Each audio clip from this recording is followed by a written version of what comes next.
அனிஸ்தீசியாவே இல்லாம, மயக்க மருந்தே இல்லாம, டைரக்டா எந்த ஆயுதமும் இல்லாம கையில வச்சிருக்கிற சூரி கத்தி எடுத்து கண்ணை நோண்டி சாமிக்கு வச்சான் ஒரு ஆள். சாமிக்கு முடி கொடுத்து தரலாங்க, ஏன்னா அது வளர்ந்துரும்.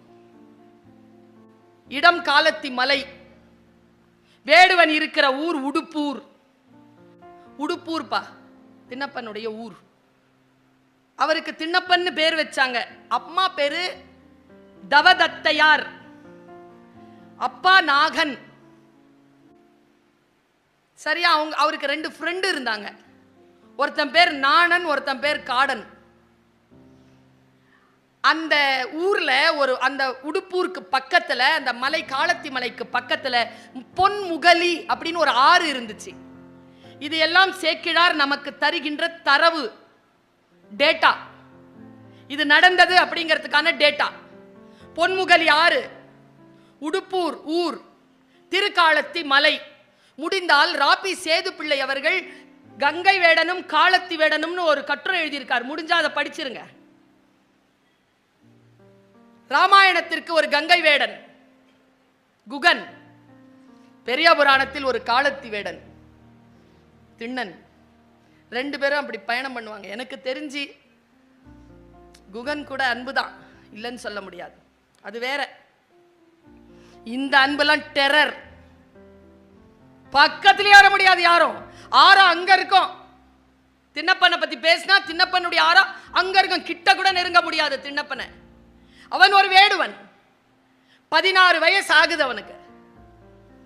முதலில் கன்னி வேட்டைக்கு புறப்படுறான். நீங்க அந்த பெரிய புராணத்தை படிச்சு பாருங்க. கரடி, சிங்கம், புலி எல்லாம் நடுங்கி செத்துச்சான். நடுங்கி செத்துச்சான் அவனுடைய அம்புல. கடைசியா என்ன பண்றான்? ஒரு நாள் அன்னைக்கு கன்னி வேட்டை. நல்லா தெரிஞ்சுக்கோங்க, 6 நாள் தான் இது நடந்தது. அதான் நாளாரில் அப்படின்னு சொல்லுவார் பட்டினத்தார். கண்ணிடந்த அப்ப வல்லேன் அல்லேன். இதுல 16 வயசு. எல்லாத்தையும் அடிச்சு வீழ்த்திக்கிட்டே வந்த ஒரு கொழுத்த பன்றி எடுத்தான். பன்றி எடுத்துட்டு அடிச்சிட்டான். இந்த பன்றி எடுத்துட்டு சொல்றான், இங்கேயே சுட்டு சாப்பிட்டு போவோம்டா. வேட்டைக்கு போறவங்க அங்களே சுட்டு சாப்பிடுவாங்க. அங்கனே சுட்டு சாப்பிடணும்னா திண்ணப்பர் கேட்கிறார், தண்ணிக்கு எங்கடா போறது? இதோ இந்த காலத்தி மலைக்கு பின்னால பொன்முகலி யாரு இருக்கு, அந்த பக்கம் போயிருவோம். ஆனா மலை ஏறி இறங்கணுமே, பரவாயில்லையா, குடுமிநாதரை பார்த்துட்டு போயிருவோம். அங்க குடுமிநாதர்னு ஒரு சாமி இருக்குது, அது குலச்சாமி. சரி பார்த்துட்டு, ஒன்னல சிவன் தான், அதான் குடுமிநாதன், பார்த்துட்டு போயிருவோம். சரின்னு ஏறுறாங்க. ஏறும்போது அந்த அன்பு அவரை பற்றி கொள்ளுதுங்க. குடுமிநாதரை பார்த்துட்டு போலான உடனே மனசுல மொட்டு மலர்ந்துருச்சு. அந்த வாசனையிலேயே ஏறார். ஏறி போய் பார்த்தா பேரன்பு வந்துருச்சு அவருக்கு. பேரன்பின் பெருவாகத்திலே அதை போய் அப்படியே கட்டி பிடிச்சுக்கிறார். அங்க பார்த்தா சிவகோசர் யாருன்னு ஒருத்தர் வந்து அங்க நிறைய பூஜை எல்லாம் பண்ணிட்டு போறார்.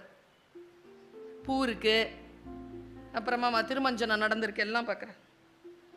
இதெல்லாம் நாமளே செய்வோமே. அன்னிலேருந்து வீட்டுக்கு போலங்க ஆளு. ராத்திரிலாம் காத்து இருக்கிறது, காலையில் வேட்டைக்கு போகிறது. இவர் வேட்டைக்கு போகும்போது இவர் வந்துடுவார், சிவகோசரியார் வந்துடுவார். இவர் வந்து சேருவார்ல, என்ன வேட்டைக்கு கொண்டு வந்தாரோ அந்த வேட்டைக்கான அந்த பன்றி இறைச்சியை சுட்டு, சொல்றதுக்கு பதறுது எனக்கு.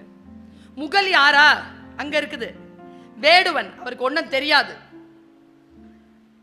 சாமிக்கு அபிஷேகம் பண்ணணும். முகலியார்ல இருந்து வாயில எடுத்து பாரு தண்ணி, நிறைய பூக்கள் அது இதுன்னு இருக்கும்ல, அதெல்லாம் எடுத்து தலையை சுருக்கி பாரு. பன்றி இறைச்சியை சுட்டு தேன் போட்டு அதை பதமாக்கி வாயில போட்டு பார்ப்பாராம். டேஸ்டா இருந்தா மட்டும்தான் எடுத்து வைப்பார், டேஸ்டா இல்லாததை போட்டுருவார். நல்லா தெரிஞ்சுக்கோங்க, எல்லாருக்கும் ருசி எங்க இருக்குன்னு நினைக்கிறீங்க? நாக்கலியா? இங்க இருக்கு. நாக்கில் ருசி பார்த்து துப்பிருங்க பாப்போம்.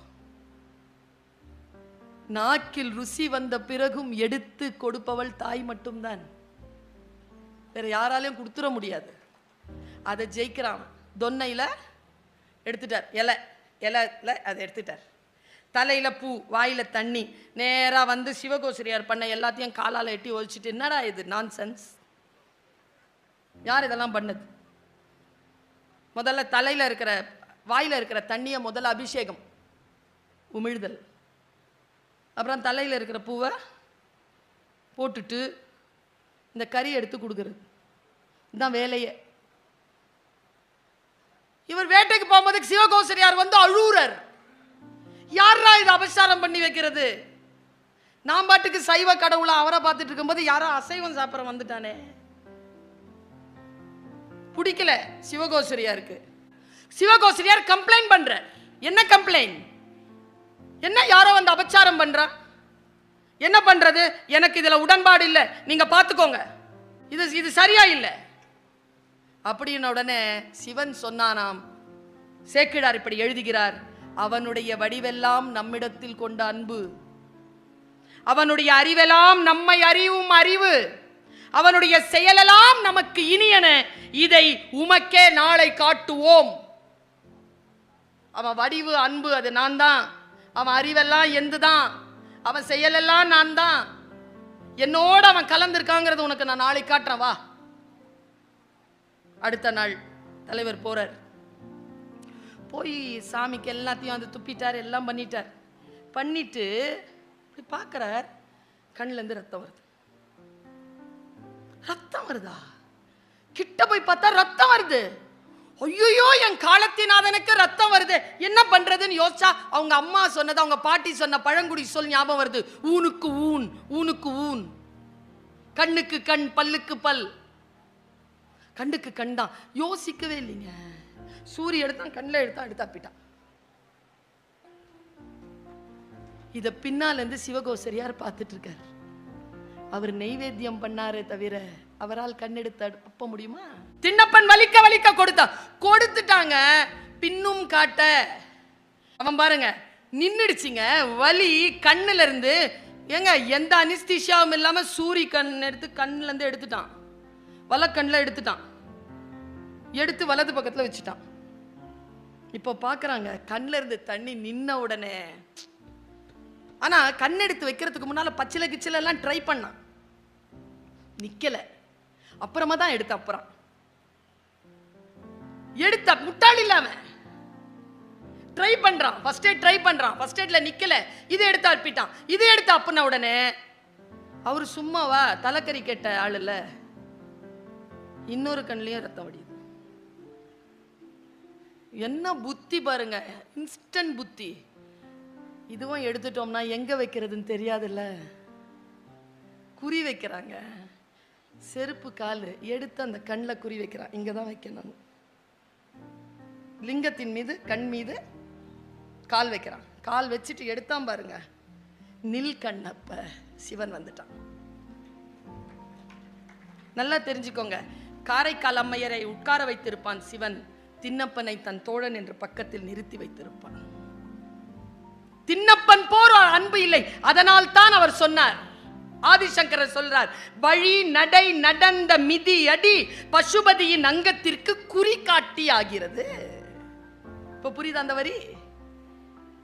வாயிலிருந்து உமிழ்ந்த நீர் புறங்கள் எரித்தவனுக்கு நீராடலாகிறது. வாயிலிருந்து உமிழ்ந்த நீர். நான் ஒன்னு சொல்றேங்க, அன்பா இருங்க, அதுதான் வழிபாடு. நீங்க அன்பா செய்யறதுதான் வழிபாடு. 5000 ரூபாய் போடுறது, 5 லட்சம் ரூபாய் போடுறது அல்ல. முடிச்சு போட்டு வச்ச ஒத்த ரூபாயை கொண்டு போய் கொடுத்தீங்கன்னு வச்சுக்கோங்க, அது அன்பானது.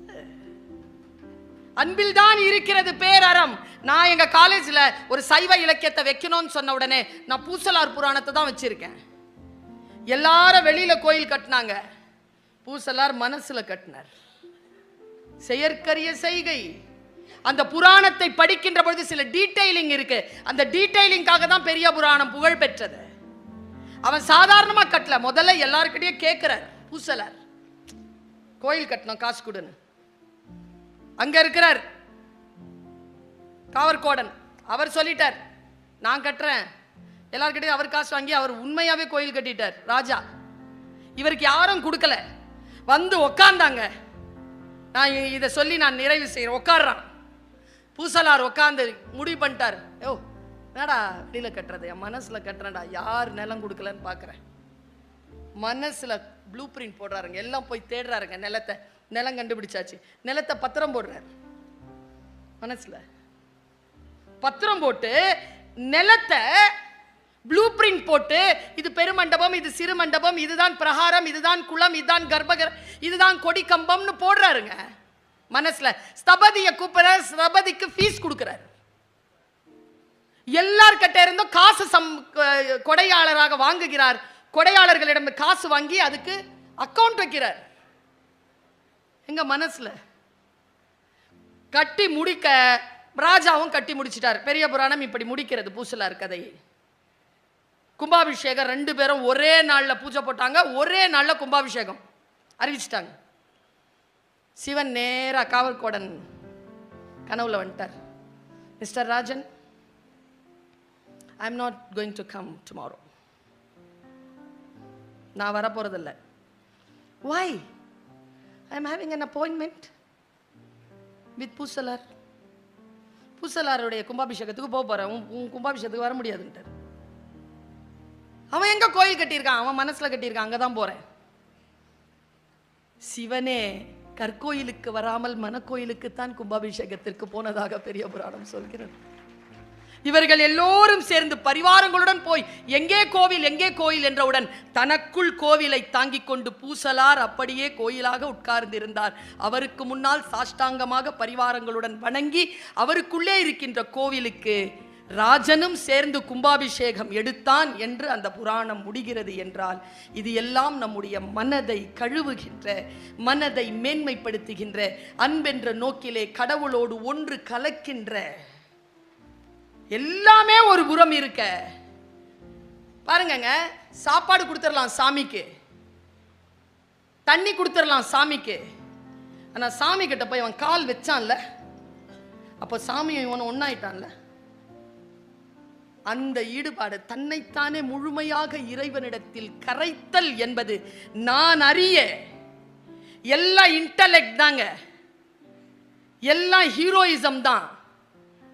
தொண்டருக்கு என்று, தொண்டர்தான் இறைவனை விட பெரியவர் என்று சொல்லக்கூடிய இறைவன் வந்து தொண்டருக்குள் இருந்து இயக்குகின்ற, நமக்குள் எல்லாம் சிவன் இருக்கிறான், இறைவன் இருக்கிறான் என்பதனை நமக்கு உணர்த்துகின்ற இந்த புராணமே பெரிய புராணம். இந்த புராணத்தை பேசுகின்ற வாய்ப்பை அளித்த வாணியம்பாடி தமிழ் முத்தமிழ் மன்றத்திற்கு என்னுடைய மன மொழி மெய்களால் என்னுடைய நன்றியை தெரிவித்துக் கொண்டு, சுவைஞர்களுக்கும் என்னுடைய நன்றியையும் வணக்கத்தையும் பாராட்டையும் தெரிவித்துக் கொண்டு இடம் சார்கிறேன். நன்றி, வணக்கம்.